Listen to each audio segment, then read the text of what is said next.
Charlie Sheen, a name that once burned across every television screen in America. He was not just another actor, he was the heartbeat of 2.5 Men, the haunted soldier of Platoon, the reckless broker of Wall Street. For years, audiences didn't just watch Charlie perform, they believed the roles were written for him, as if Hollywood itself bent to his presence. At the height of his career, he was the highest-paid actor on television, earning a staggering $2 million per episode. But what happens when the man behind the $1 million smile begins to crumble? Behind the laughter, the red carpets, and the magazine covers was a life slowly burning from the inside out. Fame, as dazzling as it seemed, became a dangerous illusion, one that even Charlie couldn't control. At 60, his name no longer evokes power, but whispers of tragedy. His story is no fairy tale of redemption. It is a haunting reminder of how quickly the crown of success can slip, how even the brightest lights cast the darkest shadows. This is not just the rise and fall of a Hollywood star. This is the story of a man who seemed invincible until the truth shattered the illusion. Long before Charlie Sheen became Hollywood's golden face, he was simply Carlos Erwin Estevez, born September 3rd, 1965, in New York City. From the moment he entered the world, he carried both promise and pressure. His father, Martin Sheen, was already carving his own path as a rising actor, while his mother, Janet Templeton, nurtured creativity at home.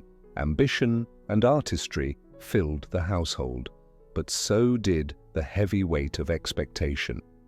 At just 4 years old, the family moved to Malibu, a place of ocean breezes and golden light, but also a stage where every flaw could be magnified.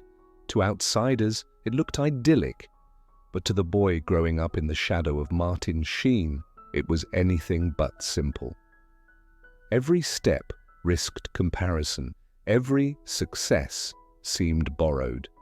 Years later, Charlie would admit, "I carried my father's name like a torch, but sometimes it burned more than it lit the way."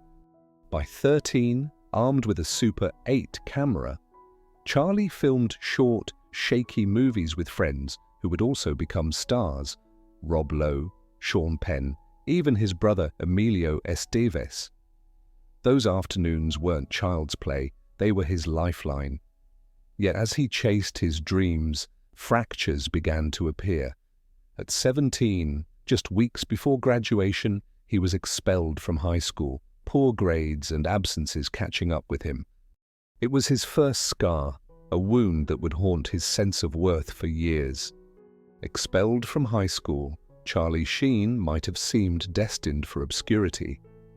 But instead, that scar of failure fueled a fire. At 19, he appeared in Red Dawn, a small role, but a lifeline into Hollywood. He later admitted, "That was the moment I realized the world wasn't going to hand me anything. I had to carve it out with my own hands." The carving was brutal, but by 1986 he found himself at the center of Oliver Stone's Platoon. As Chris Taylor, the young soldier lost in the chaos of Vietnam, Charlie poured his own doubts and fears into every scene. It wasn't just acting, it was survival. When the film won the Academy Award for Best Picture, Charlie had stepped out of his father's shadow. For once, the name Sheen was his own. A year later, Wall Street solidified him as Hollywood's new leading man. Bud Fox's hunger and moral conflict mirrored Charlie's own ambitions, making the performance hauntingly real. By the early 1990s, he was not only the son of Martin Sheen, he was the face of a generation. Major League and Hot Shots proved he could do comedy with the same force he brought to drama. Hollywood crowned him with wealth, adoration, and the promise of permanence. But crowns, as Charlie would learn, are heavier than they look. At the very height of his fame, when millions saw him as untouchable, Charlie Sheen was facing heartbreak that no camera could capture. It wasn't happening on a soundstage or under studio lights, it was happening at home. His marriages unraveled one by one, each ending leaving behind not just broken vows, but fractured families. In the mid-1990s, his first marriage collapsed quietly, but the silence carried deep pain. By the early 2000s, his second marriage disintegrated under the harsh glare of tabloids. Custody disputes splashed across headlines like courtroom drama for the world to consume. Each time he walked away, Charlie carried not just legal papers, but invisible wounds that cut deeper than any critic's review. The cruelest loss wasn't wealth or reputation, it was time. Time with his children that no paycheck or mansion could ever replace.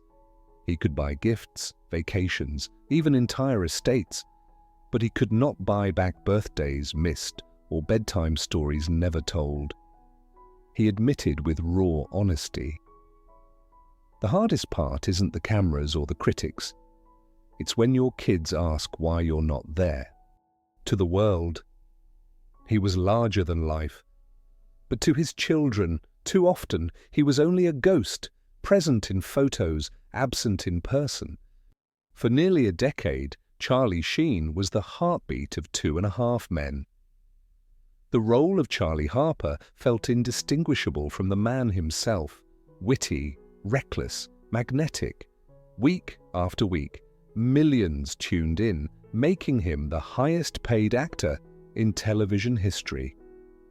But in 2011, the unthinkable happened. After clashes with producers and headlines drenched in scandal, he was fired. One week, he was America's favorite sitcom star. The next, he was a punchline on late-night television. For Charlie, it wasn't just losing a role, it was like losing a family in front of the entire world. The fall was public, brutal, and unforgettable.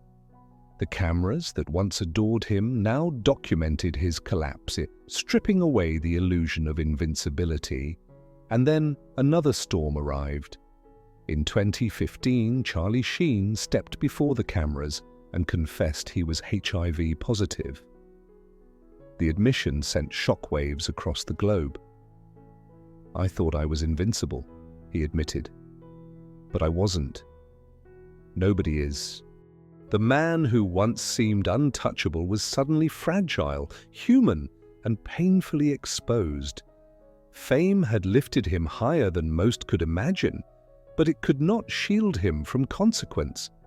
Talent had made him rich. Choices had made him broken.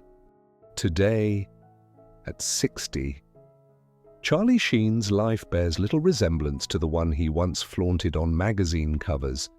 Gone are the Malibu mansions filled with parties and paparazzi flashes. His home in Los Angeles is quieter now, more a refuge than a palace. The rhythm of his days is not red carpets, but medication schedules and doctor's appointments. Living with HIV requires discipline, pills at fixed hours, constant checkups, the unrelenting reminder that his body no longer bends to his will. Financially, the empire he built has crumbled. From the staggering $2 million per episode, his fortune has been chipped away by lawsuits, divorces, and reckless spending. He's not destitute, but the security once thought unshakable has eroded.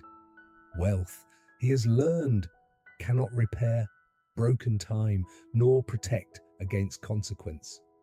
The deepest scars, however, remain within his family. His children are older now, yet the distance of lost years lingers. He has spoken about the ache of wanting to be present, of trying to rebuild bridges that fame and chaos once burned. "The hardest part isn't the critics or the cameras," he once said. "It's when your kids ask why you weren't there." Charlie Sheen's journey is not redemption, it is survival. A reminder that fame can vanish, money can crumble, but the cost of choices endures. Charlie Sheen's story is not one of simple rise and fall. It is a haunting reflection of how fragile success can be. He was once the man who had it all: fame, fortune, and the laughter of millions. Yet today, his life stands as a stark reminder that no spotlight can shield us from the consequences of our choices. Fame fades, money crumbles, but health, family, and presence are what truly matter. Share your thoughts in the comments below. And if you want us to continue exploring the untold truths behind Hollywood's brightest and darkest stories, don't forget to like this video, subscribe to the channel, and join us in uncovering the hidden side of fame.